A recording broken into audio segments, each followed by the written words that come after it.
Hello friends, मेरा नाम है आशुतोष कोहली और मैं आपका स्वागत करता हूं सक्सेस की ओर ले जाने वाले ऑडियोबल लाइब्रेरी आशु इन्फोटेनर में। इस चैनल के माध्यम से मैं आपकी ज़िंदगी को सफल बनाने वाले उन सीक्रेट्स को बताना चाहता हूं जिन्हें समझकर और फॉलो करके लाखों लोगों ने सफलता हासिल की है।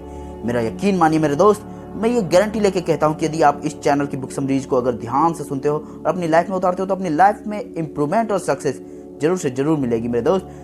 इसके बदले आपको बस करना यह है कि अगर जो आपने अभी तक हमारे चैनल को सब्सक्राइब नहीं किया है तो अभी के अभी वीडियो के नीचे दिए गए रेड सब्सक्राइब बटन को दबाकर चैनल को सब्सक्राइब करें और बेल आइकन दबाना ना भूलें ताकि हमारी सक्सेसफुल मोटिवेशनल वीडियो सबसे पहले आप तक पहुंचे।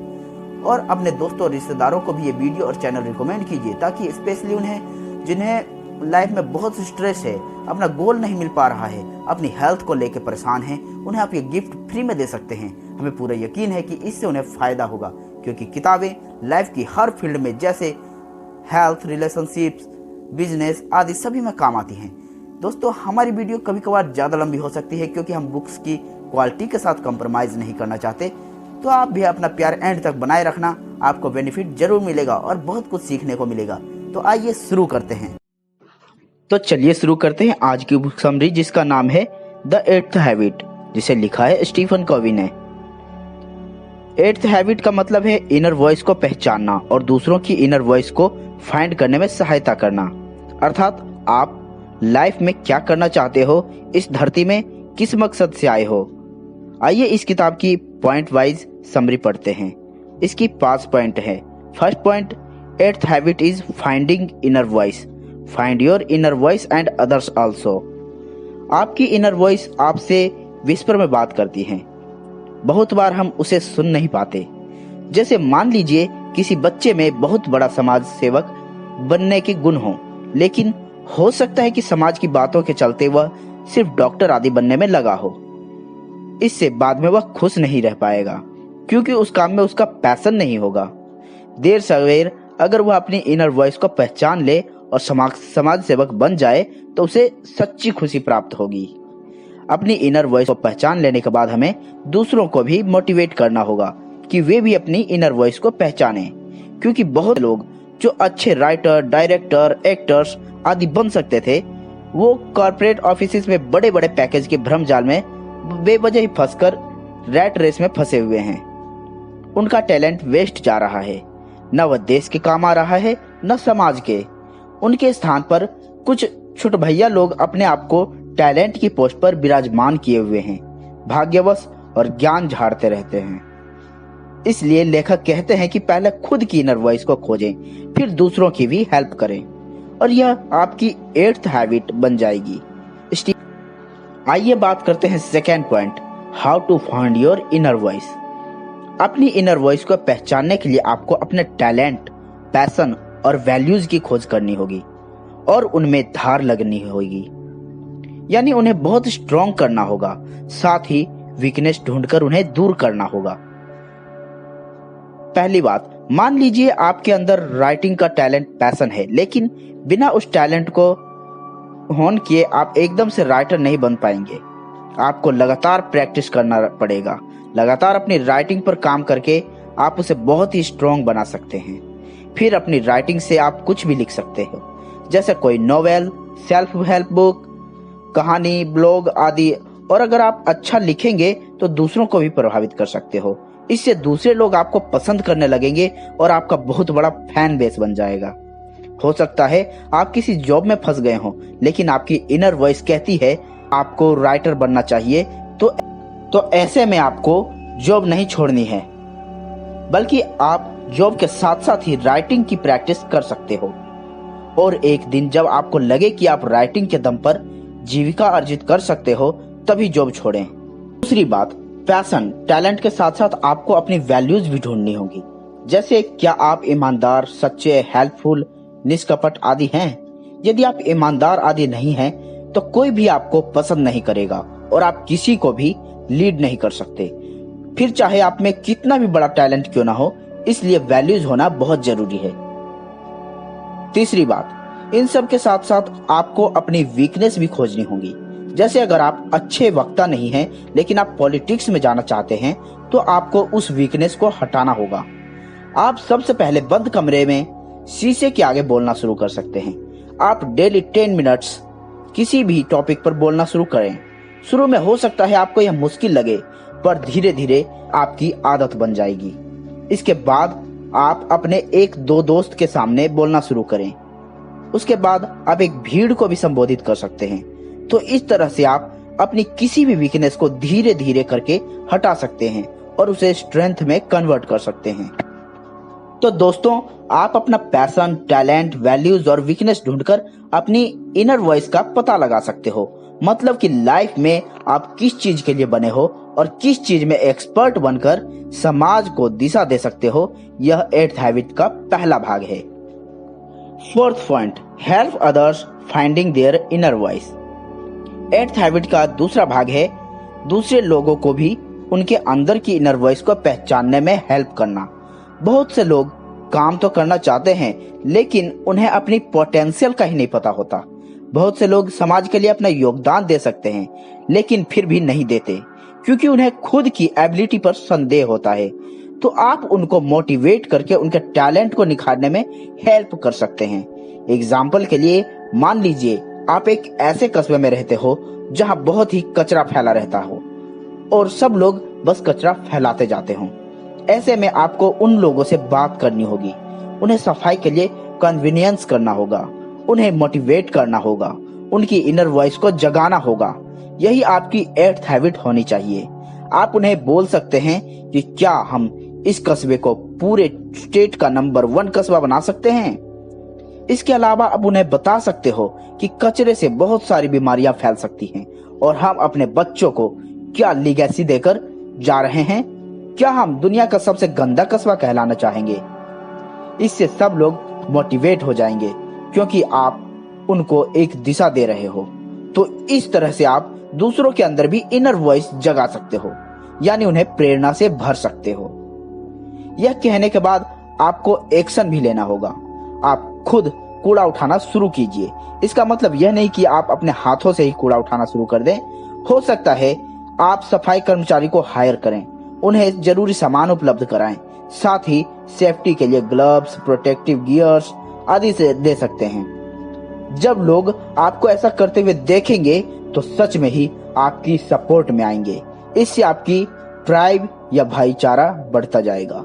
ट्राइब्स के बन जाने से आपको फ्यूचर में भी और भी हेल्प मिल सकती है, फिर चाहे वह अपना बिजनेस लगा रहे हों या पॉलिटिक्स में जाना चाह रहे हों।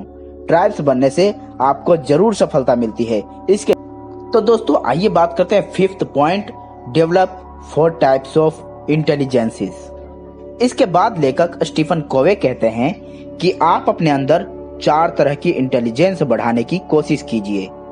पहली, फिजिकल इंटेलिजेंस। सबसे पहले आप अपनी बॉडी की फिटनेस पर ध्यान दीजिए। क्या आपकी बॉडी पूरी तरह से स्ट्रांग है? क्या आप सुबह जल्दी उठ पाते हैं? क्या आप कुछ सीढ़ियां चढ़कर ही हाँफने लगते हैं? इसलिए सबसे पहले आप यह देखिए कि आपकी बॉडी में क्या कमजोरियां हैं। अगर आप सुबह जल्दी नहीं उठ पाते हो तो आज से ही अलार्म सेट कीजिए कि सुबह 5 बजे उठने की कोशिश कीजिए। उसके बाद यदि आप योगा, मेडिटेशन नहीं करते हैं तो आप वह भी करना शुरू कर दीजिए। इसके बाद 10-15 मिनट एक्सरसाइज जरूर कीजिए। इससे धीरे धीरे आपकी बॉडी की सारी वीकनेस चली जाएंगी और आप बिल्कुल स्ट्रांग और हेल्दी बन जाएंगे। बीमारियां आपको छू भी नहीं पाएंगी। Second, mental intelligence. इसे आप IQ, इंटेलिजेंस क्वोटिएंट के नाम से भी जानते हैं। इसे बढ़ाने का सबसे सरल तरीका है कि आप सेल्फ हेल्प बुक्स पढ़ें। अगर जो आप पढ़ नहीं सकते तो हमारे चैनल को सब्सक्राइब कर लें, क्योंकि यहाँ पर सेल्फ हेल्प बुक्स मिलती रहती हैं। यह किताबें हमें स्कूल और कॉलेज में नहीं पढ़ाई जाती, लेकिन इनमें सारी दुनिया का गुड़ ज्ञान भरा होता है। मैं तो यही सोचता हूँ मेरे दोस्त कि ये किताबें स्कूल और कॉलेज में क्यों नहीं पढ़ाई जाती, और मैं ये अब क्यों पढ़ रहा हूँ जबकि मैं स्कूल और कॉलेज पास आउट हो चुका हूँ। दोस्तों, अभी भी देर नहीं हुई है, अभी भी आप शुरू कीजिए और बने रहिए हमारे साथ। स्कूल की किताबें किसी को भी ज्यादा इंटेलिजेंट बनाने में हेल्प नहीं करती। आपने देखा होगा कि कई बार फेल हो जाने वाले स्टूडेंट्स बहुत अच्छा बिजनेस करते हैं, लेकिन जो हमेशा फर्स्ट आते हैं वो डॉक्टर और टीचर आदि बन जाते हैं, फिर उन बिजनेसमैन के यहाँ काम करने लगते हैं। तो दोस्तों, इस चैनल पर आपको बहुत सारी अच्छी किताबें मिल जाएंगी, जिन्हें सुनकर आप जल्दी ही बहुत सारा ज्ञान हासिल कर लोगे, जिससे आपकी मेंटल इंटेलिजेंस बढ़ जाएगी और आप बड़ी बड़ी डिग्री हासिल किए हुए लोगों के जितना ही नॉलेज वाले बन जाएंगे। Third, emotional intelligence. आपको अपना ईक्यू भी बढ़ाना होगा। कोई मुसीबत आने पर भी आपको बहुत ज्यादा दुख और डिप्रेशन में नहीं जाना चाहिए, बल्कि हिम्मत और हौसला रखकर फिर से बाउंस बैक करना चाहिए। इसी तरह से खुशी का मौके पर या कोई जीत हासिल करने पर आपको एकदम से हवा में नहीं उड़ना चाहिए। कुछ लोग तो घमंड से भर जाते हैं और फिर उनका पतन भी शुरू हो जाता है, क्योंकि घमंडी लोग कोई भी पसंद नहीं करता और लोग धीरे धीरे अपना समर्थन वापस लेने लगते हैं तथा किसी और हम्बल आदमी के साथ जुड़ने लगते हैं। इसी के साथ साथ हमें दूसरों के लिए एम्पैथी बढ़ानी चाहिए। एम्पैथी का मतलब होता है दूसरों के दर्द को समझकर उन्हें प्रॉपर सहानुभूति, हेल्प तथा सलाह मशवरा देना। Fourth, spiritual intelligence. इसका मतलब है अपने अंदर आध्यात्मिक शक्ति और मॉरल वैल्यूज पैदा करना। क्या आप ईमानदार और सच्चे चरित्र के हैं या झूठ फरेब का सहारा लेते हैं? कुछ भी हो, अंत में केवल अच्छे इंसान को ही लोग समर्थन देते हैं और जो लोग भ्रष्टाचार का सहारा लेते हैं उनकी हार ही होती है। इसलिए आप योगा और मेडिटेशन के जरिए अपने मन को इतना स्ट्रॉन्ग कर सकते हैं कि आपका चरित्र अपने आप ही बलवान बनता जाएगा और आप एक बहुत अच्छे इंसान बन जाओगे। तो दोस्तों, आइए बात करते हैं इसकी छठवें पॉइंट, यानी कि बिल्ड ट्रस्ट। अगर आप चाहते हैं कि लोग आपका साथ दें तो आपको सबसे पहले उनके दिलों में अपने लिए ट्रस्ट पैदा करना होगा। अच्छे लीडर यही करते हैं। जब लोग होने पर ट्रस्ट करते हैं तो वे उनकी हर बात को मानते हैं। लेखक कहते हैं कि आप ट्रस्ट निम्न तरीकों से बना सकते हैं। नंबर 1, सबसे पहले आप लोगों से जो प्रॉमिस कर रहे हैं उसे हर हाल में पूरा कीजिए। अगर आपने यह कहा कि आप पूरे कस्बे को साफ करवाएंगे तो आप सच में उसे साफ करवाइए। ऐसा ना हो कि 1-2 हफ्ते तो आप लगे रहें, उसके बाद गायब हो जाएं। दूसरा, अधकचरा काम मत कीजिए। अगर आपने सफाई करवाई लेकिन ऊपर ऊपर से, तो भी लोग आपको पसंद नहीं करेंगे।